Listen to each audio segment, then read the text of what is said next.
CSR net Feb 2025 के question paper का Markov chain का क्वेश्चन हम डिस्कस कर रहे हैं। क्वेश्चन कहता है consider the Markov chain with state space 0, 1 and 2।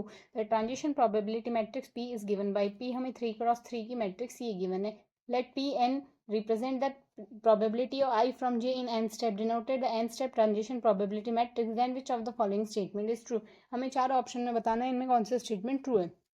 तो अब अगर देखें यहाँ से इस क्वेश्चन को करने के लिए, अब अगर हम ट्रांजिशन प्रोबेबिलिटी मैट्रिक्स देखें, लाइक ये 0 स्टेट के लिए 1 और 2, इस तरीके से हम देखते हैं 0 से 0 पे आने की कोई प्रोबेबिलिटी नहीं है, बट 0 से 1 पे आने की प्रोबेबिलिटी हमें 1/2 दी हुई है। 0 से हमारे पास 2 पे आने की प्रोबेबिलिटी हमें दी हुई है। इसी तरीके से 2 से 0 पे आने की प्रोबेबिलिटी, 1 से हमारे पास 0 पे आने की प्रोबेबिलिटी और 1 से हमारे पास 2 पे आने की प्रोबेबिलिटी कुछ इस तरीके से यहाँ पर दी हुई है। इसी तरीके से हमारे पास 1 से 2 से 1 पे आने की प्रोबेबिलिटी और 2 से 1 0 पे आने की प्रोबेबिलिटी, मतलब यहाँ से तीनों स्टेट आपस में जुड़ी हुई है। एक स्टेट से दूसरे स्टेट पर जा सकते हैं, दूसरे स्टेट से वापस उसी स्टेट पे आ सकते हैं। तो अगर हम यहाँ से देखें 0, 1, 2, ये तीनों हमारे पास इरेड्यूसिबल आएंगे, चेन इरेड्यूसिबल बनेगी क्योंकि आपस में जाना आना इन पे पॉसिबल है। साथ ही हमारे पास ऐसी कोई स्टेट नहीं है जिससे हम बाहर निकल सके, मतलब ऐसा कोई पाथ नहीं है जिस पाथ से जाने पर हम वापस उसी स्टेट पर ना लौटें। तो ऐसा अगर पाथ एग्जिस्ट नहीं करता तो सारी स्टेट हमारे पास रिकरेंट है, चेन हमारे पास इरेड्यूसिबल है। साथ ही चेन अपीरियडिक भी है। अगर आप यहाँ से पीरियड निकालेंगे इनका तो सारी स्टेट का 1, 1, 1 आएगा, क्योंकि हम 2 स्टेप में भी आ सकते हैं। 0 से 0 पे, 0 से 0 पे हम 3 स्टेप में भी आ सकते हैं। तो इनका GCD लेंगे, GCD आ जाएगा 1। तो सारे स्टेट्स हमारे पास इरेड्यूसिबल है, उस वजह से सब एपीरियडिक आ जाएंगे। चेन एपीरियडिक होगी, स्टेट हमारे पास इनका 1 आएगा। तो हमने ये कह दिया ये इरेड्यूसिबल है, साथ ही सारी स्टेट हमारे पास रिकरेंट भी है। तो रिकरेंट है साथ ही इरेड्यूसिबल है, तो उसके केस में हमारे पास हम कह सकते हैं ये ऑप्शन हमारे पास डिस्कार्ड हो गया, जो कि कहता है स्टेट 1 इज ट्रांसिएंट। सारी स्टेट हमारे पास रिकरेंट है, कोई सी भी स्टेट इसमें ट्रांसिएंट नहीं है। अब अगर थर्ड ऑप्शन के लिए देखें, the stationary probability that the chain is in the state 2 is 2/7। हमें ये देखना है कि स्टेट 2 के लिए हमारे पास स्टेशनरी प्रोबेबिलिटी बनेगी क्या। तो स्टेशनरी प्रोबेबिलिटी का फॉर्मूला हमारे पास पाई P इक्वल्स टू पाई से निकालेंगे।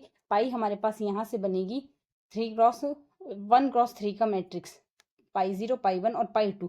इसको हम जो P मैट्रिक्स हमें क्वेश्चन में दी हुई है उससे मल्टीप्लाई करेंगे, मल्टीप्लाई करके हम पाई के इक्वल रखेंगे। तो जब हम ये प्रोसेस करते हैं, एक इक्वेशन तो बनेगी हमारे पास ये, दूसरी इक्वेशन बनेगी और तीसरी इक्वेशन बनेगी, इस तरीके से 3 इक्वेशन बनेगी। साथ ही हम जानते हैं हमारे पास कंडीशन होती है sum of all pi i equals to 1 आएगा, मतलब पाई 0, पाई 1 और पाई 2 तीनों का सम हमारे पास 1 आएगा। एक वैल्यू आ गई ये।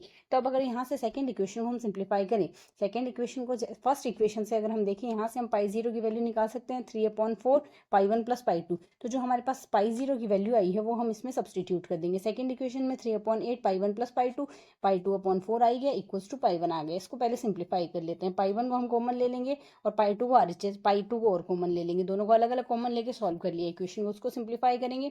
यहाँ से ये वैल्यू बनेगी, जिसको आगे और सिंप्लीफाई करके minus pi 1 plus pi 2 equals to 0 लिख सकते हैं। एक इक्वेशन तो बन गई है। साथ ही हमारे पास यहाँ से अगर हमने पाई 0 की वैल्यू रख दी, इस इक्वेशन में रख देते हैं पाई 0 की वैल्यू। जैसे ही पाई 0 की वैल्यू हमारे पास क्या बनी थी, जो वैल्यू बनी है वो सब्सटीट्यूट करें तो हमारे पास यहाँ से वैल्यू क्या आ जाएगी, ये इक्वेशन बन गई। Minus pi 1 plus pi 2 equals to 0 और pi 1 plus pi 2 equals to 4/7 बनेगा।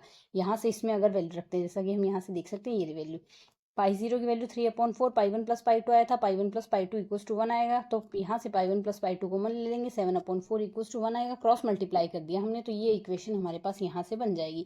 दोनों इक्वेशन बन गई, इन दोनों इक्वेशन को हम ऐड कर देते हैं। तो पाई 1 से पाई 1 कैंसिल आउट हो जाएगा, 2 पाई 2 इक्वल्स टू 4/7 आ गया। क्रॉस मल्टीप्लाई कर दे, पाई 2 की वैल्यू आ गई 2/7। हमें सिर्फ पाई 2 के लिए स्टेशनरी प्रोबेबिलिटी निकालनी थी, तो इस वजह से 2/7 आ गई। इनकेस पाई 1 के लिए और निकालनी होती तो इस इक्वेशन से पाई 1 इक्वल्स टू पाई 2 आ जाता और ये वैल्यू हम उठा के सब्सटीट्यूट कर देते इस इक्वेशन में, तो पाई 0 की वैल्यू भी हमारे पास आ जाती। तो हमें सिर्फ पाई 2 की निकालनी थी वैल्यू 2/7, तो जो कि हमारे पास यहाँ से 2/7 ही आई है। तो ये ऑप्शन तो हमारे पास करेक्ट हो गया, ऑप्शन थर्ड तो करेक्ट है।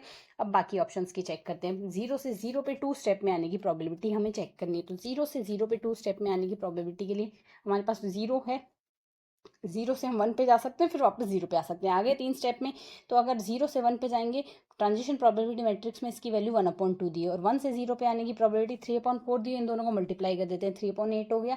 दूसरा पाथ हो सकता है हम 0 से 2 पे चले और 2 से वापस 0 पे आ जाए, तो इसके लिए प्रोबेबिलिटी 1/2 और 3/4 है। सॉल्व करेंगे 3/8 आएगी, दोनों को ऐड कर देंगे तो 3/4 आ गई। तो 0 से 0 पे 2 स्टेप में आने की प्रोबेबिलिटी 3/4 होगी। तो ये ऑप्शन हमारे पास ये भी सही हो गया, फर्स्ट ऑप्शन भी सही हो गया, थर्ड भी सही हो गया। सेकंड और चेक करते हैं।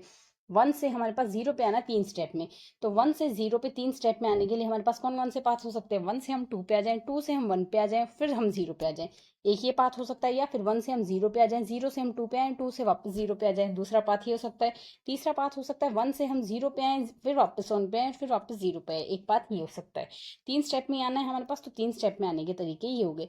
तो अब यहाँ से रेस्पेक्टिवली हमने प्रॉबिलिटीज भी डिनोट कर दिए। तो पहले में 3/64 बन रहा है, दूसरे पाथ से 9/32 बन रही है और 9/32 बन रही है।